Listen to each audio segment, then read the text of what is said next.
Hey there, my name is sjofors, and you may know me as the Price Whisperer. I I have a weird name, makes perfect sense in my native Sweden, but it's a little more difficult here. So when people have called me the Price Whisperer for a long time, I decided to adopt the moniker, and now now I'm here as the Price Whisperer. Anyway, today I wanted to talk about how to price in turbulent times.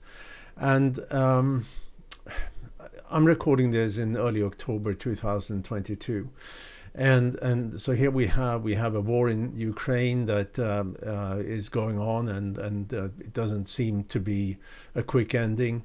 We have OPEC, who just announced that they're going to reduce the number, the amount of oil with quite substantial amounts that they're going to pump. We have, of course, inflation that we all suffer from, more or less, and there's a lot of talk about us maybe coming into a recession that could actually be really deep.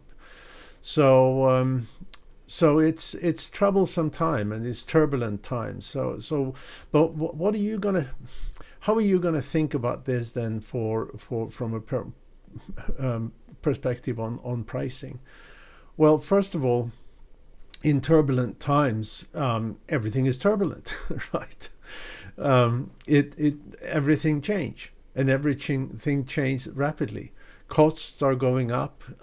Buying preferences among your customers are changing. Your company may be changing. And all of this means that you have to be quick on your feet. Basically, you have to be able to adjust, and you can't be in that mindset of, like some people are, that we set our pricing strategy 5 years ago, and we're not going to change it. Well, then you're going to be on the losing end in this turbulent time, because as things change, you have to change too, right? And it could be that your price levels need to change. It could be that your price structure need to change. It could be that your price bundling need to change. And it may even be that you have to adjust your marketing messages, your sales methodologies, and so forth, to adopt to what's going to be a new situation that may not be static for very long. That may change again very rapidly. So you have to really have to have the infrastructure in place and the process in place to move with the market, to be able to satisfy your customers better than the next guy that may may actually be in that set and forget kind of mindset, which again, like I said, is not going to be the right thing to do. Now, how do you find out what changes needs to be made then? Well, to be honest, what we do in my company, and it's willingness to pay research, and from that research we can assess not only what and project with great accuracy what your customers and non-customers are willing to pay for your product or service, but also what will make them to have a higher willingness to pay, what will make them to have a higher willingness to buy, and so forth. And this includes the specific product features, the specific benefit features, service features and benefits, and so forth. It includes how, in these changing times, maybe different marketing messages, maybe another set of convenience is going to influence their willingness to pay and willingness to buy. It could be that now they're looking at maybe other purchase channels, purchase methodologies, and so forth. So you need to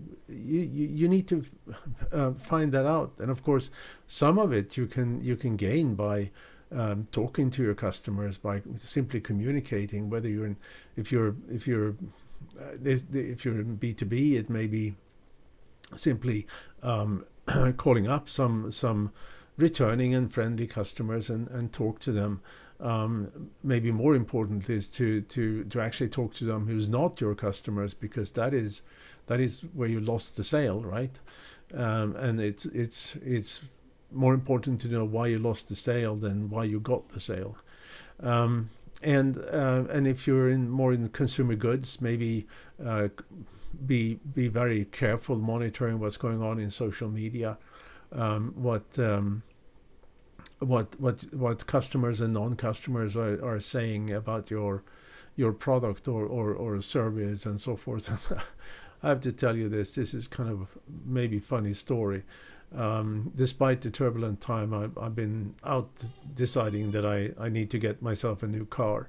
I'm not in a hurry in any way, so I'm probably going to wait until everything calms down. But I started to educate myself, and I went to one of my local dealers here, no name, so of course, and I said, I'm looking for a small but comfortable car. And the guy looked at me and pointed, and he said, how about this full size extended cab truck? Well, is that small? I don't think so. Is it comfortable? I don't know. But the few times I've been in one of these trucks, it has not been a particularly pleasant experience from a comfort point of view. But I mean, how can you have a salesperson that is so tone deaf? It's just mind-boggling. So that's obviously another thing that you need to look into when in these turbulent times, that your salespeople are actually well attuned with what's going on. And like I mentioned, possibly what we do in my company, which is to do willingness to pay research, and from that we can predict sales volume and revenue at different prices, and we can segment your marketplace in such a way we can tell you what segment will have the highest willingness to buy and the highest willingness to pay, thus supporting higher prices, higher, more profitable prices, I should say. Now, and that segment in these turbulent times is possibly different than it was before we got into this, before we got into the pandemic, before we got into the supply chain issue, before the war in Ukraine and all these different things, before inflation. Likewise, because your customer's situation has changed, because it has, maybe there's a different set of marketing messages and marketing channels that you need to use, again, to support the highest possible revenue and the highest possible profits, right? And the same with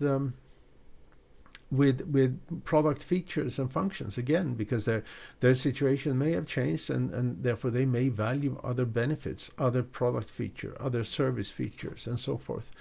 So you need to know how these affects willingness to buy and willingness to pay, and just would say they maybe they want to buy in a different way, because their circumstance has changed, and you need to find out, and again, to find out the purchase methodologies and the purchase channels that will lead you to maximize your revenue and maximize your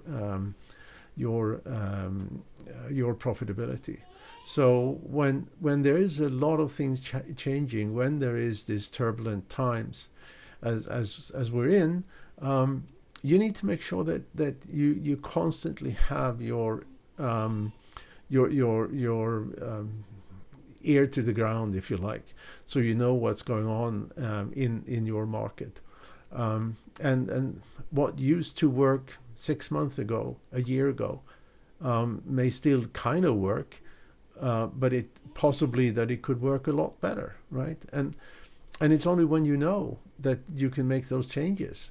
So this really means that you have to be able to adopt. You have to have the process to adopt, and if you do, you're going to be the overall winner here.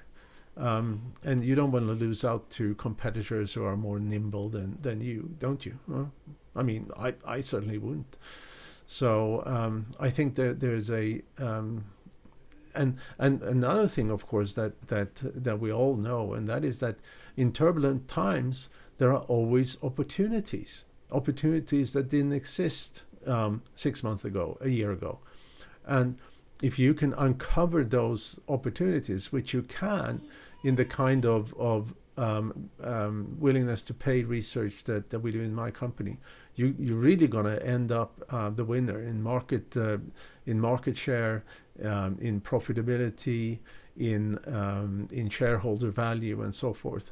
So that's also very, very important to remember. That change also always opens opportunities that didn't exist just recently, and you need to understand what those changes are and how you can effectively meet the new needs of your market. All right, I hope this was of some interest and some value for you, and I want to thank you so much for your time, and I'm looking forward to see you next time. Thanks, bye.